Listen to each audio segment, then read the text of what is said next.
John and Brittany and everyone. I wanted to begin with a live view from our Viera Wireless Neighborhood Weather Network camera in Lamar, where we still most definitely have reduced visibility. We have more moisture for the far eastern plains, and those dew points are closer to those temperatures, and that's helping to encourage some of that fog to really develop. Give yourself a couple extra minutes as you get into work and school for the far eastern plains. Burlington mostly doing just fine when it comes to visibility. It's just slightly reduced at this point in time, but for the Front Range and the mountains, we're not dealing with any sort of reduced visibility issues.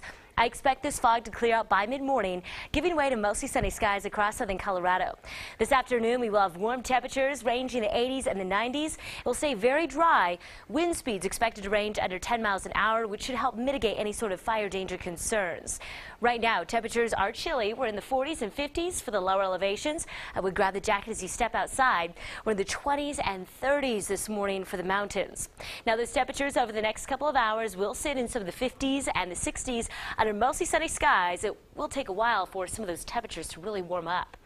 Live HD Doppler radar isn't showing any sort of activity for us right now. We're staying very quiet across southern Colorado, and we'll struggle to make out a few more clouds later on this afternoon.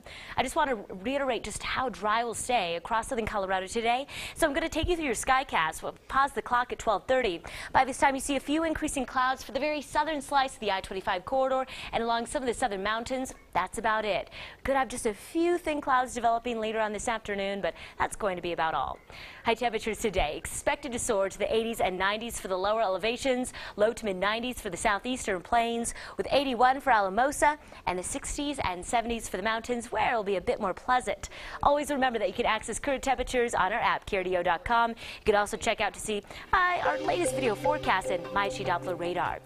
Now, we are going to see a bit of a change on the way across southern Colorado Tuesday and Wednesday as we usher in more moisture across the region from the southwest. By the middle of the work week, temperatures will only reach the upper 70s and will stay in that upper 70 range Thursday and Friday. Over the next weekend, we do have the possibility for a few isolated storms, but remember that that weekend forecast could still change, and we'll keep you posted on those changes. 91 today for Pueblo, upper 80s for your Tuesday. We drop those temperatures to the mid 80s for your Wednesday as we usher in more clouds and more moisture across southern Colorado, clearing things up Thursday and Friday. Thursday and Friday, though, we will stay relatively cool. Mid 80s anticipated for the Steel City. Upper 80s Saturday, Sunday. 89 today for Canyon City. More moisture being ushered in across the region Tuesday and Wednesday, with drier weather for us Thursday and Friday. Now, next weekend, there is the chance for some isolated storms, but we still have time, again, for that forecast to change. Finally, for Teller County, 77 will be today's high temperature, with the upper 60s for your Wednesday, and drier weather Thursday all the way through Sunday, with highs in the 70s. We'll have a look at that day forecast coming up during some of your Good Morning America cut-ins coming up. All right. Thanks, Abby.